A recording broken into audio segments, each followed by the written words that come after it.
Hello, and welcome to Your Pointers for Parents podcast, where we support parents with anxiety related to teens transitioning out of the home after high school, whether heading off to the college campus, the military base, or simply residential interdependence. Hi, I'm your host, Dr. Michelle Lloyd, and on today's episodes, we will talk with certified life coach Kamara Barnes. Let me tell you just a little bit about her. She is a certified professional life coach and a motivational speaker focused on the personal and professional development of women. She has over 15 years of coaching experience and is a subject matter expert on topics such as building self-confidence, mindfulness, and practicing self-love.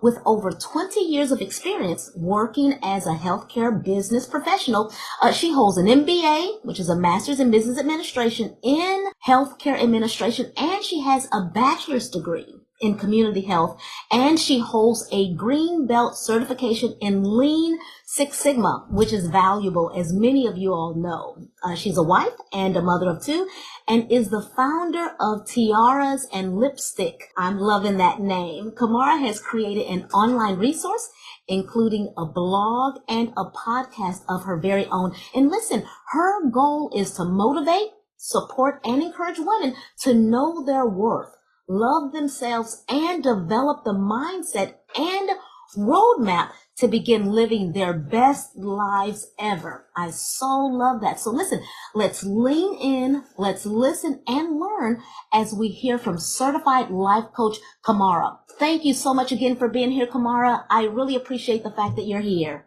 Well, thank you so much for having me, Dr. Lloyd. I really appreciate that. Great introduction, by the way. I'm kind of loving the way you introduced me to your audience here, but I'm very glad to be here with you this morning. So thank you. You're welcome. You're welcome. We're so glad you're here. And listen, before we talk a little bit about what you do, how you work, and of course I'll pose some questions, and I know that you'll respond and you'll share with our audience. I'd like to just know you just a little bit more. So I'd like to know, like, what motivates you? I know that for a fact that you do have a daughter who just finished her freshman year of college, and so I know that there's insight in reference to her, what you've gone through for that first year. But along with that, what motivates you to just work hard the way you do in helping others?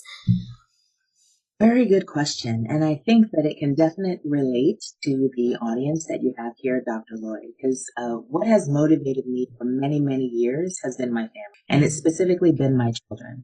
I'm a mother of two, as you've noted, so I have one daughter and one son. My son is in high school and will be transitioning in the next couple of years as he prepares for college. He's a freshman. He just finished his freshman year. And my daughter, actually, we saw her, my husband and I, off to college last year. So she just finished her freshman year of college. And I think I have spent the majority of my life preparing for them to become adults, trying my best to support them and guide them and love them so that they can be productive and compassionate, I think, human beings in the society and community that we have today. So similar to the parents that are listening, I think it is a transition, moving from one stage to the next, but I think that there is empowerment and there is freedom as you transition into that next season. Awesome. And as you were talking about your daughter and preparing her and her going off to the college campus and mentioning even the word compassion, along with compassion, there has to be this level of mindfulness that goes on within in order for, even in a nonverbal way, be communicated to others. So I'm curious to know, what is mindfulness to you, and how can that support your life, parents' lives, after teens have left home? Yes, indeed. Not necessarily that easy, but I can start off with the definition overall. So most people don't really understand mindfulness, and it is a mental. Today in our society, there is a big focus on mental health overall. And I think mindfulness is a big part of that. It is technically a mental state and practice that involves focusing one's attention on the present moment. And a lot of times I think we think that we're present, but we're not.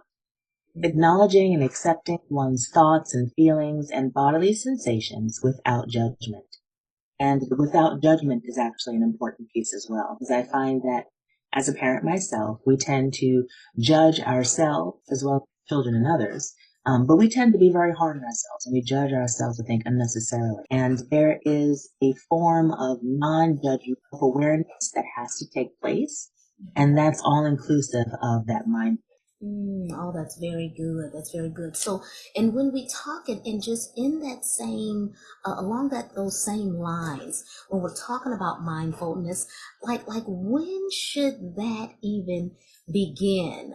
Because like that's a big leap. That's a big jump, that whole transition phase, of our teens. That's like, like I have 3 daughters, and a hubby. And so like when my oldest went off, that was like a quarter of my heart being 17 driving hours away on the East Coast. And so when we talk about that mindfulness that needs to happen even before they transition out, when should that begin, that whole shift, so that I'm able to better embrace that change?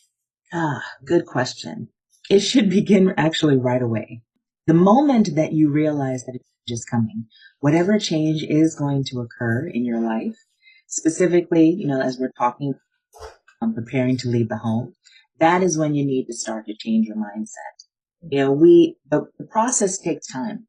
So even for myself, I started to prepare myself while my daughter was in middle school, as I was starting to prepare myself for my son. Because as we know, we prepare for them year after year. There's a growth plan.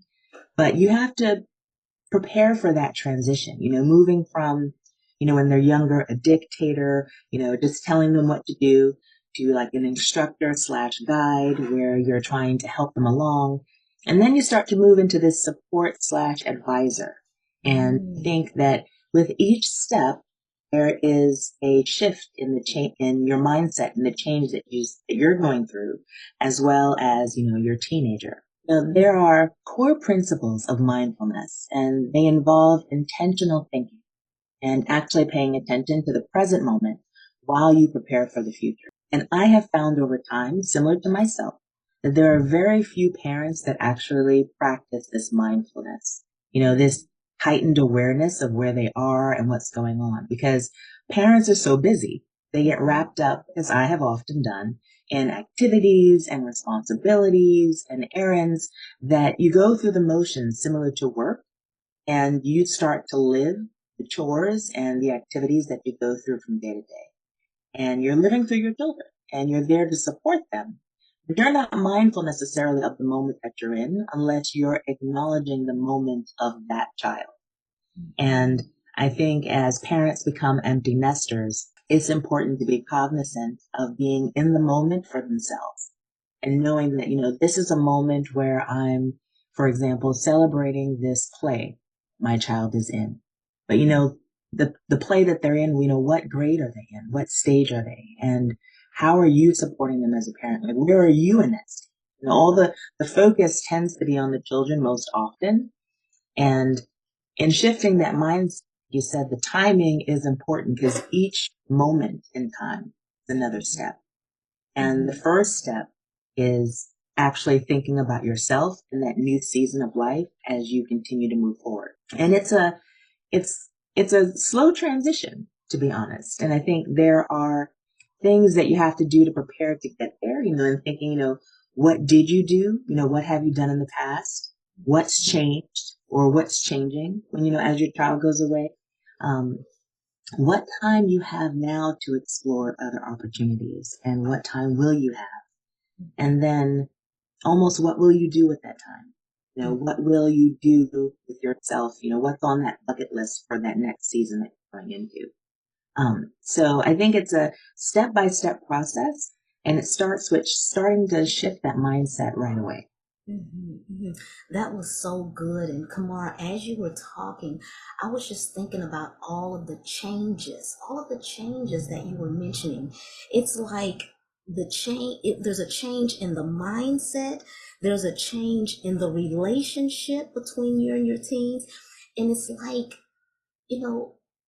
you're listening to Your Pointers for Parents podcast, where we support parents with anxiety as it relates to teens transitioning out of the home after high school. To get additional tips tossed and or gems dropped, subscribe to our weekly emails by clicking on the link below.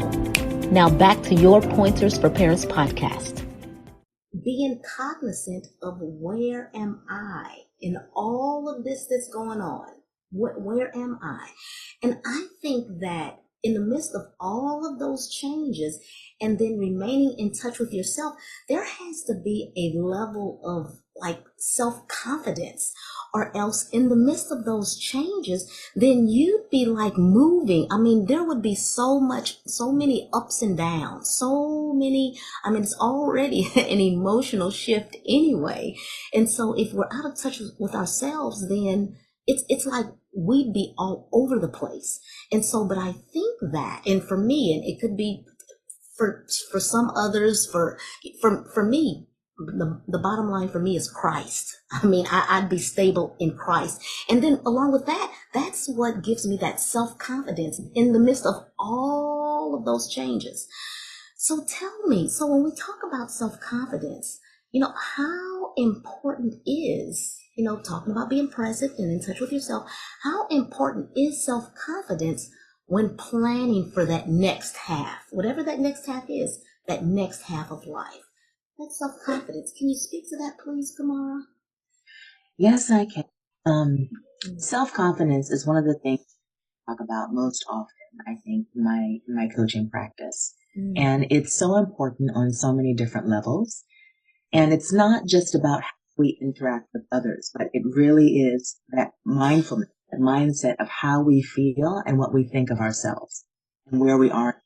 And being specific to your audience, there are a number of parents I've even spoken to over the years myself who I think are preparing to be empty nesters or have become empty nesters and not necessarily liking where they are in life. Whether they've realized that they've missed opportunities, they realize that they've reached a certain age and not necessarily accomplished certain things, aside from necessarily seeing their children off. It is important to build up the self-confidence of one's own abilities and qualities and judgments. And it's also a sense of trust in yourself and the decisions that you make.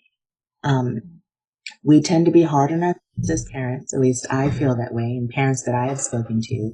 And I think, being mindful of where you are and what you've done is forgiving yourself and accepting yourself.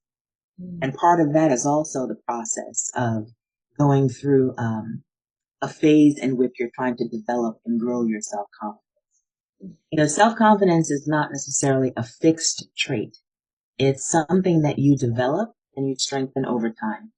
And that comes through experience and learning and personal growth.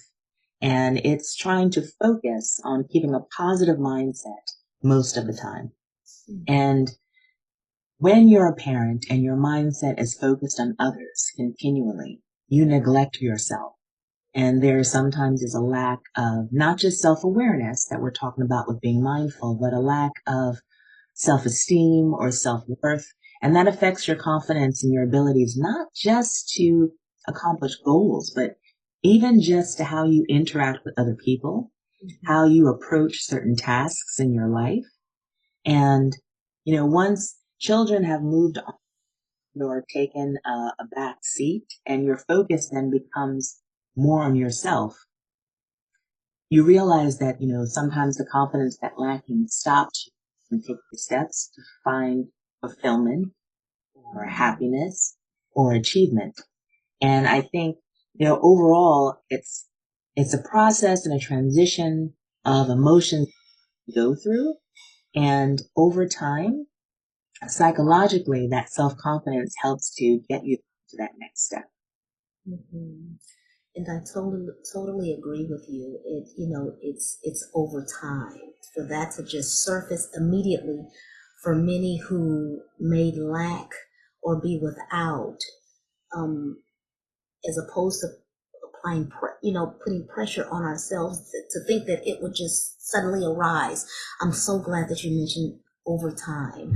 And for me, I'm an action-oriented person, like I know that you are, Kamara, as well, when it comes to moving forward with whatever it is that's on our agenda. So what steps? Let's talk about just some action items. So what steps can our listeners take to identify the new me that at that post transition stage? Because let's be honest, when that teen transitions out of the home, there will be, one less person at the dinner table. There will be one less place setting being taken from the cabinet or the cupboard when setting the dinner table. There will be maybe not much, but maybe less groceries that are being purchased. So what steps can parents take to identify that new them post transition?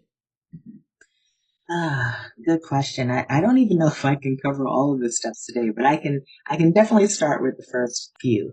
And I think the first one is to acknowledge your feelings and emotions.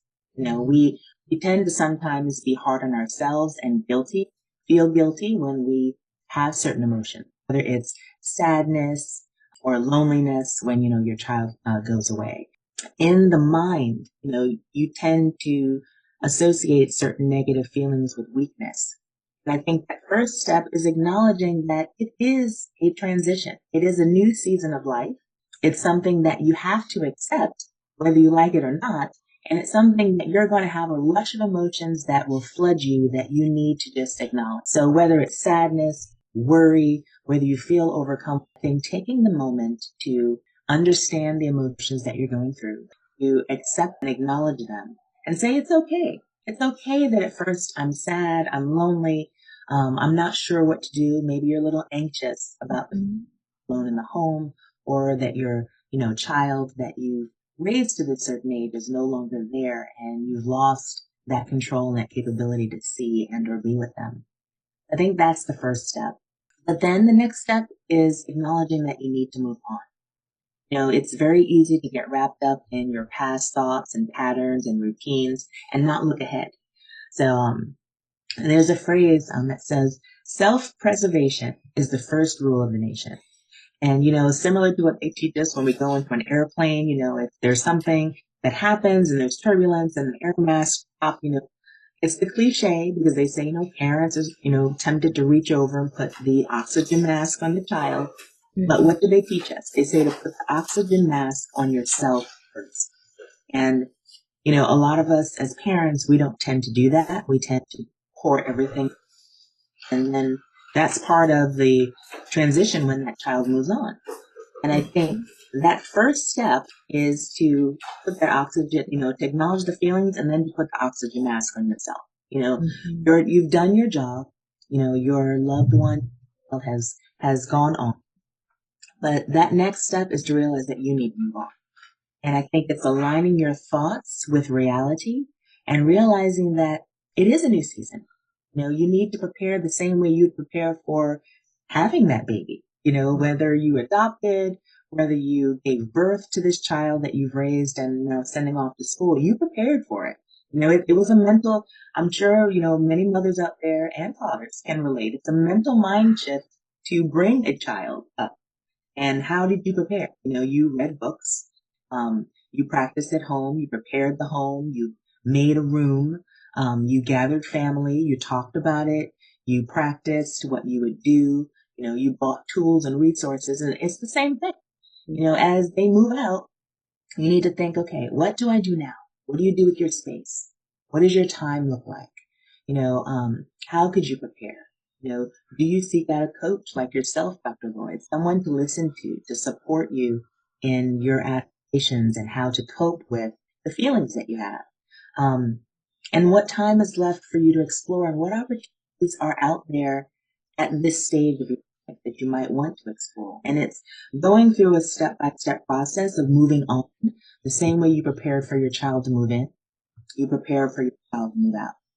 And, I think that, starting with mindfulness and gathering your thoughts is the first step. I'm also a big advocate of writing things down. So I think, starting with either a planner or some calendar or workbook, or even just a journal to acknowledge feelings and talk about where you want to go into this next season and even how you want to support your child in that next season.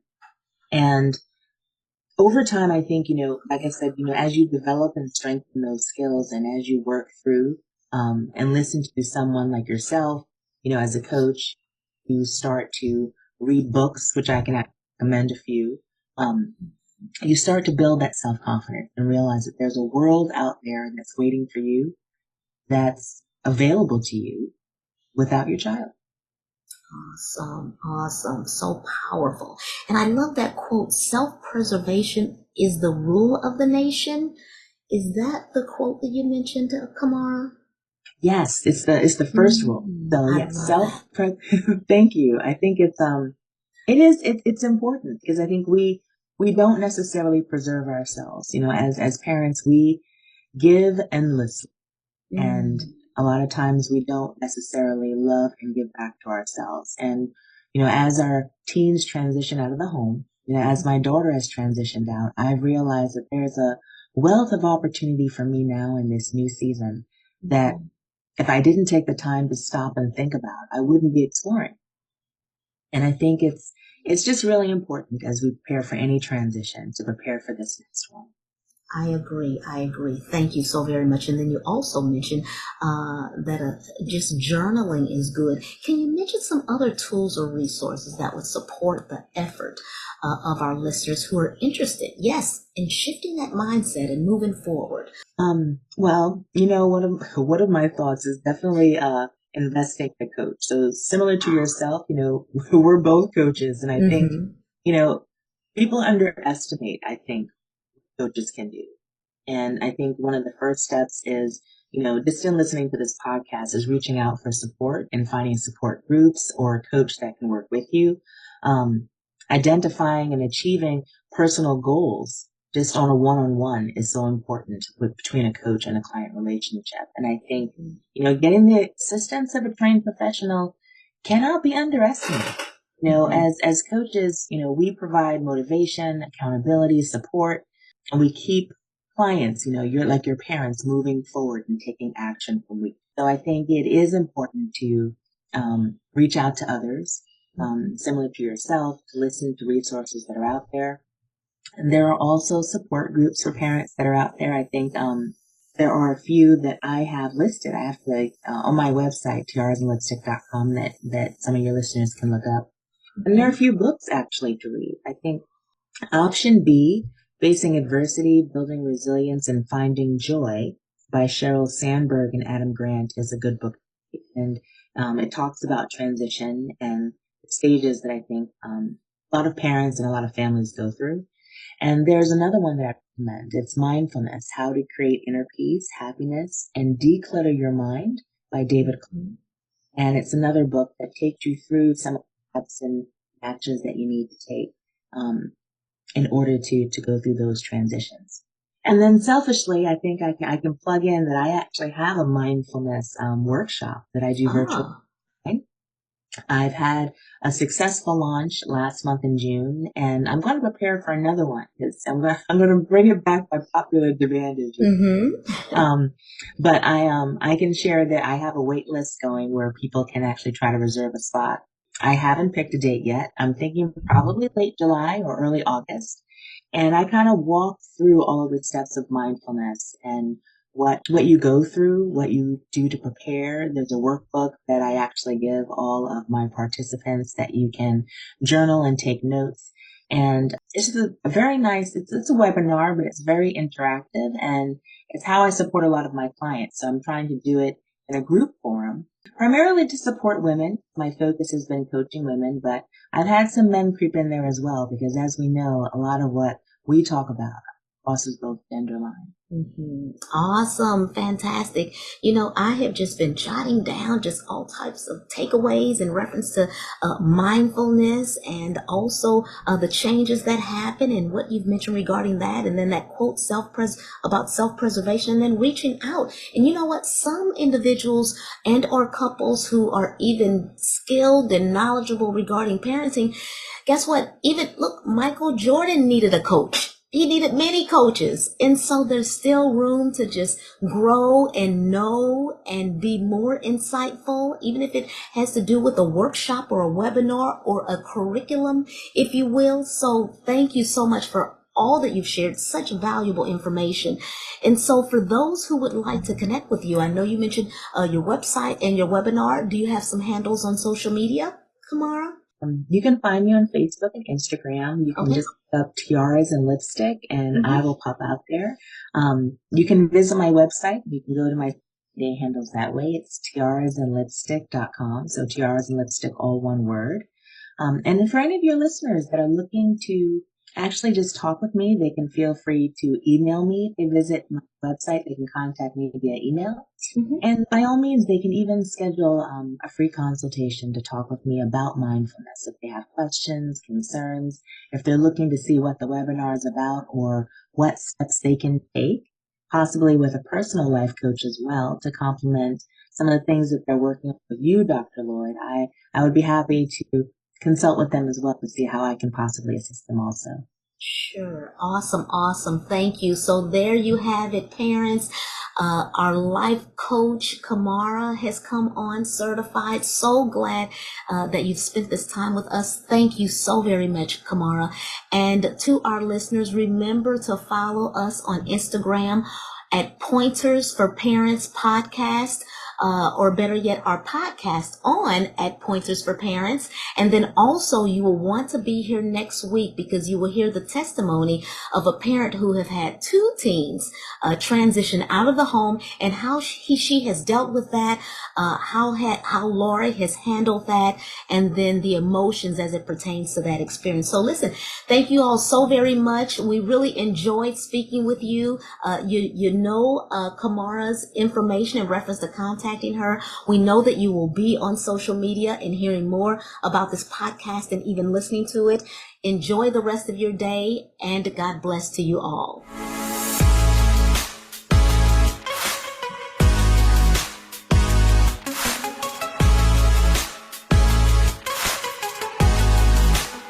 Pointers for Parents Podcast.